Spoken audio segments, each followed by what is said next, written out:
At Ethan's birthday party, his childhood friend drew the most humiliating and strange dare in the game: confess her love to the ugliest and most withdrawn boy in school. She looked up, her eyes pleading and nervous. "Ethan, I don't want to." So Ethan pointed at me. "Then you do it." Emma. Chapter 01. I cut the cake into pieces and put them on small plates. When I carried them out from the kitchen, the game had already started. They didn't wait for me. Not that it mattered. I comforted myself. After all, it was Ethan's 20th birthday, and everyone there was his good friends and close buddies, to say the least. They were all affluent second-generation rich kids, part of the upper-class circle in North City. Honestly, I wasn't close to any of them. They were playing their own game, which was normal, I supposed. So, I found a stool and sat in the corner. The game was simple: truth or dare. The bottle spun on the table, and whoever it pointed to would have to face a penalty. I watched for a while, and honestly found it quite dull. I just yawned, about to sneak a piece of cake. Suddenly, everyone erupted in excitement. "Aw, it's finally Lisa's turn. Lisa, you should pick the truth." "I already know what I'm going to ask," they teased, glancing at Lisa and Ethan. Someone even whistled, but Lisa shook her head. "No." She reached over and drew a card from the white pile on the table. "I choose dare." Before she even finished her sentence, it got caught in her throat. The atmosphere seemed to freeze for a moment, until someone stood up, walked over, and read it out loud. "Confess to the ugliest and most unapproachable classmate at school." Chapter 02. Who's the ugliest? Someone shouted. "The academy is so big. That's kind of hard to determine." But someone else rubbed his chin, suggesting, "Isn't it that Hudson guy who's just returned from overseas?" Hudson. I knew him. He had just enrolled, but no one had seen him yet. Rumor had it that he had an accident earlier and had gone to the US for treatment. Later, he continued studying online and even participated in a few notable overseas projects. He was supposed to return in a few days. His academic performance was great, but for some reason, there were rumors that he was aloof, unfriendly, and difficult to deal with, and supposedly, very ugly, with scars on his face, a really frightening kind of look. Someone like that, how could Lisa possibly be willing to confess? She lifted her head at that moment, and looked at Ethan, who was sitting next to her. "Ethan." The voice was fragile and helpless. It seemed like she was falling apart. "I don't want to do it. I don't want to confess to anyone else." The words sounded ambiguous. Ethan sat on the sofa, where the light couldn't reach him. He seemed to be covered in shadows. He put down his phone, his long legs lifting slightly. He smiled lightly, his lips curving. Forget it." Then, Master Ethan's words calmed the tension instantly. Someone began to smooth things over. "Yeah, it's just a game. Why be so serious? How could Lisa be made to confess to that jinx?" Murmurs of disagreement scattered through the room. But suddenly, why should she get a pass? With a loud bang, a girl sitting across from them slammed the table. She was Lisa's arch-rival at school. She shouted. Wasn't she the one who said, at the beginning of the game, that no one could escape the dare? No backing out at the last minute? Why does she get special treatment? Chapter 03. The girl's voice was particularly loud. She stood up, furious. "No way. I'm not accepting this. Everyone else has done their dare. Lisa, here's the deal. Either tomorrow you go confess to Hudson, or you find someone here to replace you. Either works." Lisa bit her lip. She wanted to argue back, but she had nothing to say. After all, she had indeed said at the start that those who couldn't handle the game shouldn't hang out with them again. Now, it was she who was trying to back out. But aside from this girl and Lisa, the rest of the group was all boys. Who could she possibly ask?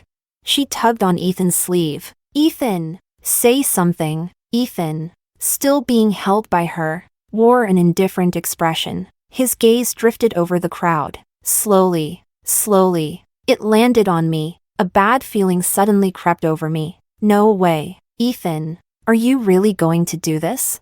Chapter 04. Emma. Finally. He spoke my name. His voice was careless and arrogant. Lisa doesn't want to do it, so you do it for her. He seemed certain that I, the tag-along, wouldn't refuse. I clenched my fingers. This was the final task. 2 years ago, my boyfriend Leo took a plane to go abroad. Both of us had grown up in an orphanage. We had depended on each other, childhood sweethearts. But that plane had an accident and disappeared into the sea. I cried the entire night. The next day, I was bound to this strange system. It told me, Ethan is the male lead in this story. And now there's a role for a pitiful simp supporting character that needs filling. As long as I stay by his side, fulfill his demands and orders. Once it's over, my wish will be granted, to bring him back. But honestly, this final task is quite annoying. On one hand, confessing is something that should be genuine. It shouldn't be part of a trick. Moreover, what if he really does come back?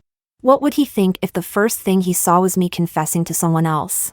Unfortunately, the system didn't give me the option to refuse. All I could do was lift my head, trying my best to speak in a calm voice, and ask, but what if I don't want to confess either? So, Ethan threw the question back at me, as if what I thought was completely insignificant. Does what you think matter? Yeah. Does it matter? I nodded. After a long while, I slowly stood up. All right, I'll do it for Lisa. As soon as I finished speaking, the system's voice echoed in my mind. Task number 99 has begun. Upon completion, the system will automatically terminate the bond between the host and the male lead. Ethan, good luck and success. Chapter 05. Almost at the same time as the system's voice, was Ethan's indifferent response. All right, then. Best of luck. The circle of friends sitting around us all showed amused expressions. Many laughed. Emma, the guy is so ugly, can you even bring yourself to say it? If Hudson says yes, you can't back out. Let's make a group chat to supervise your relationship. Ha ha ha, what a wicked idea. In the past 2 years by Ethan's side, I had no title, no status. Everyone thought I was just the young master's little tail, always on call, ready to serve. Now, I even had to confess on behalf of his true love. How pitiful. But God knows, no one felt more relieved at that moment than I did. So I kept a calm face, listening to their taunts, until they seemed to run out of words. I also got bored and was ready to turn and leave. But Lisa called after me. Emma, she said. I'm really sorry for the trouble. Then, she reached out her hand, handing me something. Take this back with you. It was the birthday gift I had given her, a jar of paper stars. Come to think of it, Ethan was the one who had asked me for it. During an English class when we were watching a movie, there was a scene. The heroine folded a star and said to the male lead with a smile, they say if you give this to someone, the star will bless us to be together forever. At that moment, Ethan suddenly leaned in. Emma, give me a jar of them. That was the 98th request. It wasn't that hard. But to me, the paper stars had a special meaning. I tilted my head and glanced at him. I said okay as I took them. After all, as long as I completed the task, it was fine, whether he wanted it or not. I didn't really want to give it in the first place. All right, maybe you can use it for tomorrow's confession. I didn't believe in things like together forever. But Ethan suddenly looked up. He lifted his gaze, watching me intently, unblinking, as if trying to figure out whether I meant it or not. Unfortunately, after the confession, I would have nothing more to do with him. That part was not a lie. Chapter 06. Hudson's plane arrived ahead of schedule. The news came from the counselor in the class group chat. It seemed that he had heard some troubling rumors in advance, as he added a note. This afternoon, at the grade-level professional meeting, I will formally introduce Hudson. Our school's atmosphere is serious and upright. We do not want to see any incidents of bullying or exclusion. After the notification was posted, one of Ethan's friends really created a small group chat and added me to it. Emma, Hudson is going to register soon. Are you ready? How about confessing at the grade meeting? What do you think? I heard he's super ugly. Just bear with it for now. Ha ha ha. Clearly, the group was temporarily created just to watch the show. Those rich second-generation guys from the elite circle had their own social networks. Their chat groups never included me before. This was the first time. And the only reason was to gossip, to talk behind people's backs, to share the drama. Even a few hours later that afternoon, Lisa herself posted a status on her moments. First professional meeting, do your best. She even tagged me. Everyone who had participated in the game that day flooded the comments. Do your best. Do your best. The post attracted many people who didn't know what was happening. What's going on? Can someone explain? What did I miss? She probably thought that, by making such a big fuss, there was no way for me to back out at the last moment. With such a commotion, everyone was now looking forward to the meeting that afternoon. Even before class began, someone stood up and looked out into the hallway, then turned back to relay the news. The counselor's coming. There's a guy following behind him. Black clothes. Looks pretty tall. His face.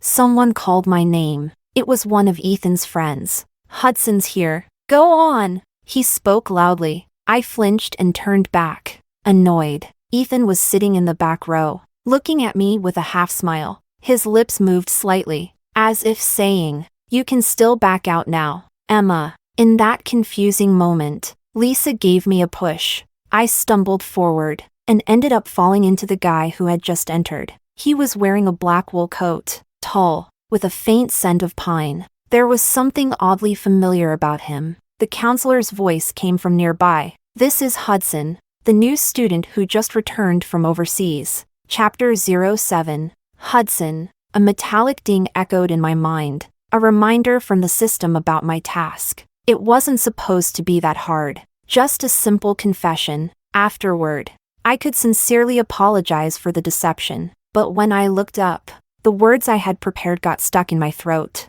I couldn't speak for a long time. The person in front of me looked down at me. He wore thin gold-rimmed glasses, with a high nose bridge, and a small red mole under his right eye. He was back. The person I had waited for so long. So this is what it feels like to reunite after a long time. A rush of panic. A sense of being lost. My mind went blank. My fingers stiff. The counselor stood beside us, looking over curiously. Emma, what's wrong? Behind me, I could feel the curious gazes of my classmates. I knew I must look very strange right now, but I couldn't stop the tears from falling. I said, I've missed you so much. Hudson reached out, gently placing his hand on the back of my head. He pulled me toward him, held me in his arms. Sorry, I'm late. His voice was still the same, gentle and deep. Emma, do you still love me? My muffled voice came out. What do you think? No matter if you're called Hudson or Leo, feelings like these, they're not that easy to change. In my mind, the system's final voice echoed. Congratulations to the host for completing the simp supporting character task. Wishing you, in the life ahead, to be accompanied by your love, braving the winds and waves, pressing forward. Chapter 08. The name Hudson, like a sudden rainstorm, it spread rapidly throughout the school. On the forum, someone even started a special thread. There was a public outcry about who had spread the rumor that the returning transfer student was hideously ugly, like a monster. Attached was a side photo of Hudson. He was coming out of the library, carrying a shoulder bag. The sunlight fell on him, half in light and half in shadow. Look at this. If this is ugly, then 99.9% of the guys in the school are not worth looking at. Okay? So handsome. So handsome. HNNNGG. Damn. Only Ethan from their major can compare, right? Why do all the good-looking guys study finance? Anyone got insider info? Does he have a girlfriend? Someone even posted a photo from the grade meeting, the one where I had bumped into Hudson. Starting a new thread. Forget about it. This guy confessed on his first day here, and he said yes. The girl is a classmate. You guys are too late. Love at first sight was never reliable, especially since I used to always follow behind Ethan. It seemed even stranger now. A lot of people commented, saying we wouldn't last a week. Others mocked. Hudson's just interested because Emma looks decent. Probably just playing around. Give it up. You might as well bet on when Emma will get dumped. After experiencing so much hostility and exclusion, I'd become immune to these words. I scrolled for a while and then tossed my phone aside. I didn't care. And I knew Hudson wouldn't care either if he saw it. We grew up together, with enough trust in each other. I looked up. He was standing right beside me. Hudson was holding my hand, standing at the convenience store outside the library, looking around like a kid. Emma, do you remember these little things? When we were in the orphanage, weren't they like treasures to us? We both laughed. Since the confession, we had been practically inseparable these past 2 days. Going to classes together, visiting the library, eating at the cafeteria. Maybe we were too lovey-dovey. That's why news of our relationship spread so fast on campus. I leaned over, rested on his arm to look. It was just some small stickers, plushies, and the like. In the corner was a jar of paper stars. Back at the orphanage, there were very few caretakers. The kids had to learn to take care of themselves from a young age. On birthdays, there were no cakes. Leo and I would fold star after star from paper slips, making wishes. I wished to get into college. I wished to make lots and lots of money in the future. I wish for Leo and Emma to be together forever.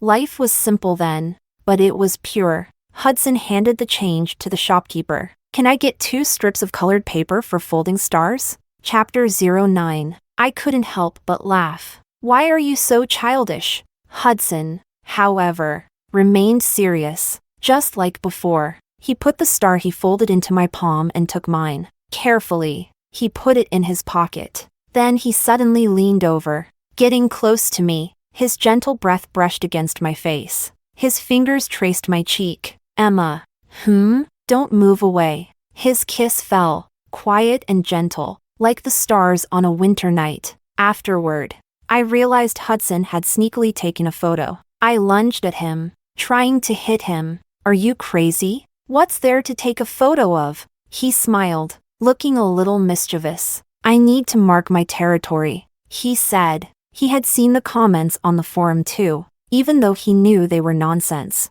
he still wanted to prove them wrong. We're not love at first sight. We're childhood sweethearts. He posted 2 photos, one of our kisses under the night sky, one of the 2 stars in our palms. He only wrote one line. We won't break up. We'll be together forever. Chapter 10. After Hudson dropped me off at the dorm, I collapsed onto my bed, closed my eyes. Considering Hudson's popularity on campus now, I knew the photos he posted would definitely end up screenshotted and on the campus forum. Every year, the school would have a few standout personalities. I never thought, one day, that title would fall on the person I grew up with. I was about to fall asleep, but suddenly, my phone rang, drowsy. I answered it. It was an unfamiliar number. Emma, Ethan's not feeling well. Could you come pick him up? That voice. It took me a while, but I finally remembered. It was one of Ethan's friends.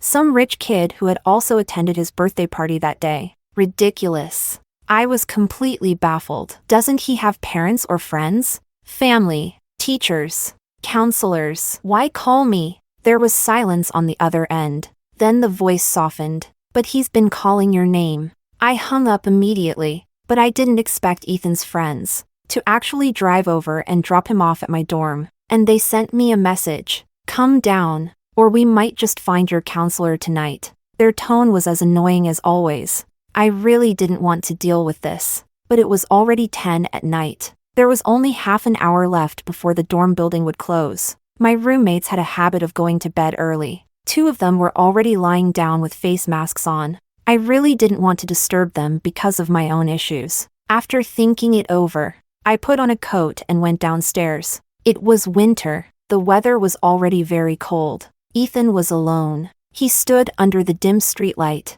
wearing a gray trench coat, his head lowered, turning a silver lighter in his right hand. A red flame flickered on and off. It cast light over his sharp profile. Hearing footsteps, he looked up, turned his gaze toward me. I wasn't sure if it was just my imagination, but his eyes looked fragile, confused, even a little sad. Emma, it's just a game. Was it really worth being so serious? Chapter 11. Ethan was much taller than me. He took slow steps toward me, casting a heavy shadow over me. A faint smell of alcohol. He had definitely drunk a lot. Even his gaze was somewhat muddled. Not clear. He took out his phone and scrolled through it. Then he held the screen out in front of me. It was a screenshot from Hudson's Moments. A photo of us embracing and kissing under the night sky. He tugged at the corner of his lips. Emma, do you even understand what a game is? Why act like this? Acting?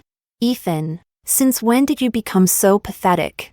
I looked at him coldly, sighed and explained. You're mistaken. Hudson and I aren't like you think. I genuinely, but before I could finish, he suddenly leaned in. His left hand covered my mouth, as if trying to force my words back. His right hand dropped his phone, both thumbs pressed down hard, crazily rubbing against my lips, as if suppressing some kind of emotion. Enough. You're really sick. It was just a bet. And you let him kiss you? Emma, are you stupid? Tomorrow. Yes, tomorrow. I'll tell Hudson everything. Tell him this was all just a lie. Those last words, he almost shouted out. His eyes were slightly red, staring at me without blinking. I broke free, swatted his hand away, asked, challenging him, wasn't the idea of confessing on Lisa's behalf something you suggested? Ethan, what are you pretending to care about now? Chapter 12. He seemed stunned by the question, both hands clenched into fists, then slowly lowered. I glanced at the time. It was almost 10:30. The dorm supervisor auntie leaned out of the hallway and shouted, "Mind the time. We're about to close the doors. Boyfriends and girlfriends, stop getting all lovey-dovey." Ethan's face seemed to flush slightly, but I wasn't interested in thinking too much about it. I tightened my coat and turned to leave. Emma! He called my name. I turned back, annoyed. The jar of stars you gave me on my birthday. You didn't give it to someone else, did you? Clearly, he had seen the second photo Hudson posted on Moments, so he came to confirm it. Cautiously, no, I answered bluntly. I deliberately ignored the way his expression seemed to relax at that moment. How could I give Hudson a second-hand gift? The stars I originally gave you? I threw them out as soon as I got back after the birthday party. Back in my dorm bed, I picked up my phone. Today's sudden incident reminded me of a lot of things. About the confession during Truth or Dare, I had originally planned to apologize to the person immediately, but after realizing it was Leo, who came back from the dead, I forgot about it, letting it drag on. And those friends of Ethan, they're truly unbearable. It would be best not to contact them again. I opened WeChat, found the group that someone had pulled me into back then, clicked in. Over 99 notifications popped up, filling the screen with chat logs. Without even looking, I left the group. Then I sent a message to Hudson. Can we meet tomorrow? He wasn't asleep. He replied quickly. Of course. Tomorrow's your 20th birthday. I was planning to wish you at exactly midnight. What kind of gift do you want? Or should I plan a surprise? Oh, so tomorrow is my birthday. I had forgotten. Chapter 13. Ethan. After Emma confessed to Hudson, she didn't contact me for several days. That had never happened before. There were rumors in school that the two of them were really together. Even that temporary chat group, originally set up to mock Emma, had people starting to ship them. Could it be love at first sight? Wow. Didn't we end up doing a good deed? Ha ha ha. Honestly, Hudson does look pretty good. Has Emma really given up on Ethan? Comments like these. I read a few and didn't want to continue. A rare sense of irritation and anxiety weighed on my heart. Could Emma really fall for someone so easily? She used to always follow behind me, no matter what I asked her to do. She never seemed to argue. Stubborn, yet obedient, until Hudson's damn Moments post shattered everything. I was at a bar at the time. A few days earlier, I had just taken over the company's management from my father. The group of friends around me were discussing celebrating for me. The atmosphere was lively. Your family's business is getting bigger and bigger. Once Changhe Industries returns to the country, it'll be you two leading companies fighting for the top spot in North City. Changhe Industries? The founder is so old, and after his eldest son died, there isn't even an heir. How can they compare to Ethan's family? No, you haven't heard the latest. Have you? Apparently, there's a second son, who got lost when he was young, and now they've found him. Random chatter, noisy and chaotic. A friend saw me sitting alone in the corner. He came over and patted me on the shoulder. Ethan, there's something interesting. Want to see? He held the screen in front of me, laughing softly. Never thought Emma seemed so innocent. But she's playing it big. The angle of the photo was dim, but I could tell instantly. That girl, looking up, long hair draped over her shoulders, hugging someone, was Emma. In an instant, it felt like I heard a loud crash, and the string that had been tightly wound in my head finally snapped. My ears buzzed. Even my fingers couldn't help but tremble slightly. What is this? I stood up abruptly, grabbing my friend by the collar, shouting, "What the hell is this?" In the bar, many people turned to look our way. The owner knew us, quickly coming over to smooth things out. My friend, being pulled up by me, looked at me in disbelief. After a while, he shook his head. "Ethan, you put Emma and Hudson together. Don't tell me you regret it now?" he said, word by word. "Isn't this just your own doing?" "Yeah." I slumped back down, poured myself another glass of alcohol. My friend glanced at me and eventually still went to call Emma. Of course, she didn't come. I smiled self-deprecatingly. It seemed she really didn't want me anymore. After hesitating for a moment, my friend still tried to comfort me. "Ethan, don't be like this. I think Emma's a serious girl. She wouldn't just fall for someone over looks." I pulled myself together suddenly. Yeah, Emma and Hudson had only known each other for a few days. She was just mad at me, but I still couldn't shake the unease. After coming back from the girls' dormitory, I kept tossing and turning, wanting to learn more about her past. I knew Emma's parents passed away when she was very young.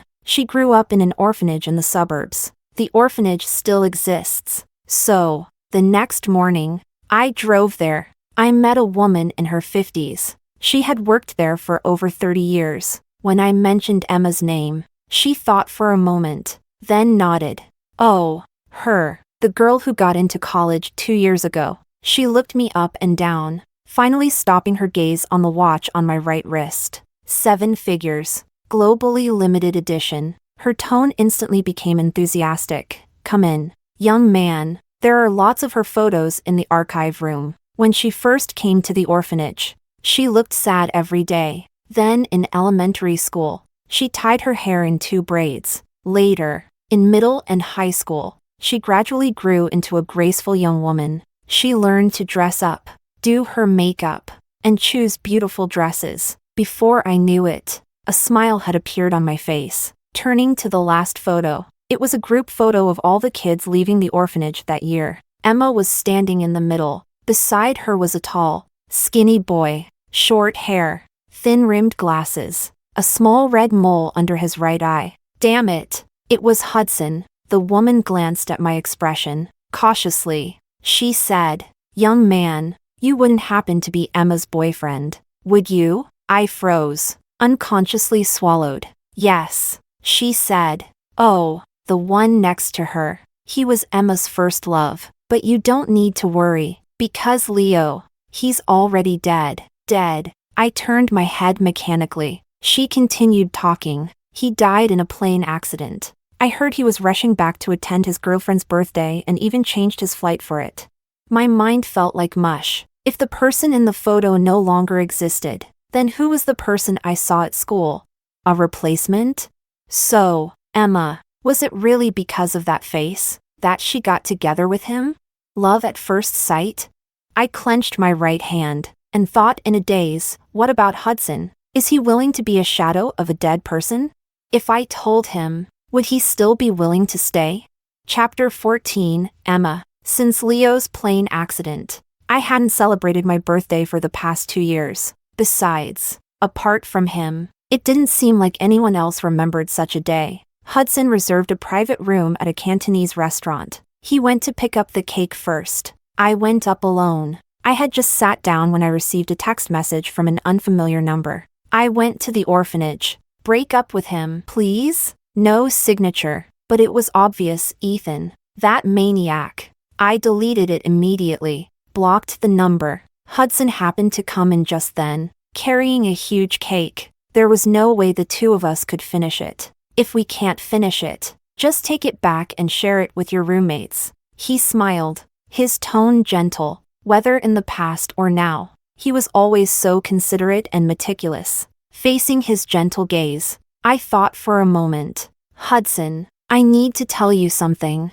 He paused, interrupting me before I could continue. Tell me after midnight today. We only celebrate your birthday. After he said that, he firmly handed me the tablet to order. Look at what you want to eat first. True. How big of a deal could it be? Really? I looked down for a moment. What? 2,000 yuan per person? Are you crazy? It's fine. How is this fine? Is this meal going to cost your entire 2-month living allowance? It doesn't matter. No. Let's change to another place. I already paid the deposit.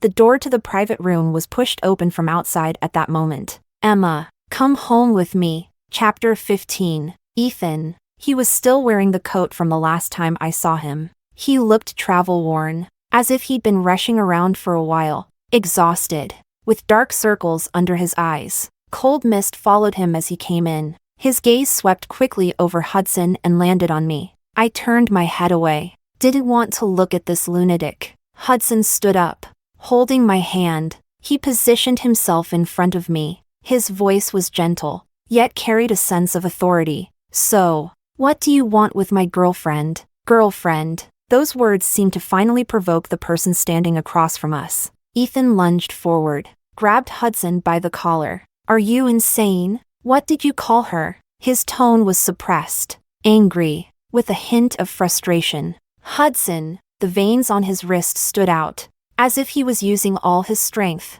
I'm telling you, the reason Emma confessed to you that day was because I told her to. Do you think she likes you? It's only because your face somewhat resembles that of the boy she grew up with. Hudson couldn't hold back anymore. He lifted his leg and kicked Ethan. The two of them quickly got into a fight. A perfectly good birthday celebration turned into this mess. Of course, I stood by my Hudson. I picked up a small potted plant and swung it at Ethan's back. Hey, how can you hit my boyfriend? To be honest, I've wanted to hit him for a long time. And at that moment, Ethan seemed to freeze. He slowly turned around, staring at me in a daze. His face showed confusion and helplessness. He said, Emma, what did you say? I had almost never seen Ethan like this. He took 2 steps back, leaned against the tea cabinet in the room. A glass fell. It hit his arm, leaving a long cut. Dark red blood dripped down, drop by drop. His head lowered. He looked sad, fragile, panicked, like a child abandoned by an adult, not saying a word. For a long while, it was Hudson who broke the silence. I don't know where you heard those rumors, but the boy who grew up with Emma, it's me. There was never anyone else. Ethan's head shot up. What are you saying? He's dead. The air was silent for a moment. I saw Hudson slowly sit down. He took a deep breath, covering his face. I know. It was Emma who saved me. Chapter 16. For the first time, I heard Hudson's story from his own mouth. It turns out that after the plane crash, he fell into a vegetative coma. But there was some luck involved. The rescue team took his identity information, blood type, and other details, and put them on a contact platform. They ended up finding his family. Back then, a strange machine voice echoed in his mind. You are the one Emma wants to save. Don't worry. As long as she completes our side character mission, you will wake up. So during that time, he could occasionally hear my voice. I can't believe I have to write a paper for that jerk Ethan. So annoying. When is the basketball game going to end? I still have to cheer for him.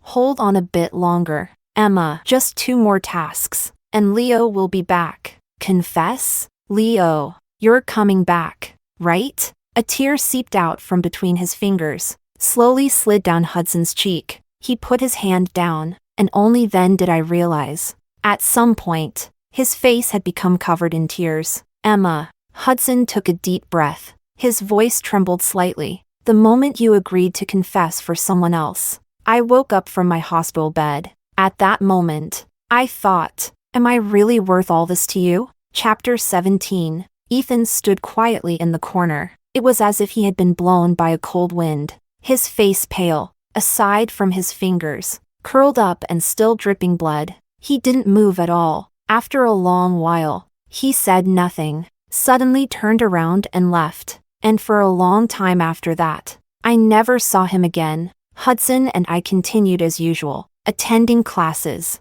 leaving classes, dating. I was surprised to find out that his biological parents were actually the directors of Changhe Industries, the couple who built a business empire from scratch. Hudson nodded. I had read about them in financial magazines. Because of the accidents that happened to both of their children, they had gone abroad and had not returned for a long time. Hudson stroked my hair. They just returned to the country a few days ago. How about I take you home to meet them? I straightened up.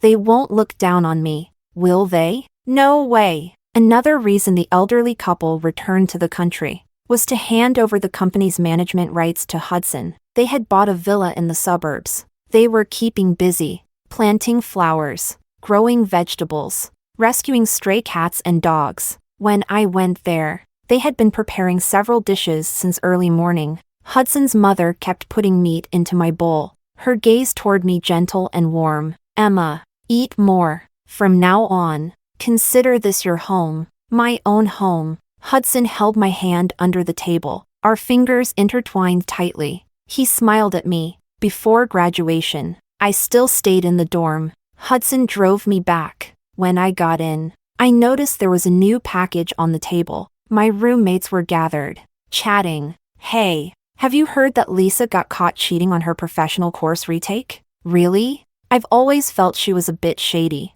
a bit fake. The notice is already out. For her to fail a graduation exam like that, she'll definitely have her graduation delayed. And her rumored boyfriend Ethan, he's about to go abroad in the next few days too. What rumored boyfriend? It was clarified later. They had nothing to do with each other. One of them heard a noise and looked up at me. Emma? I was picking up my package. Saw your name on it, so I brought it back. I thanked her, picked it up and examined it closely. The sender's name was just E. After turning it over and over, it didn't seem like anything dangerous. So I used a knife to open it. A letter fell out. That day, the weather was nice. The night breeze blew in through the window, with scattered stars and a bright moon in the sky. The letter itself wasn't very long. The first line only had a few words. I am Ethan. A large blot of ink was smudged beneath it, as if he had hesitated for a long time before writing the next sentence.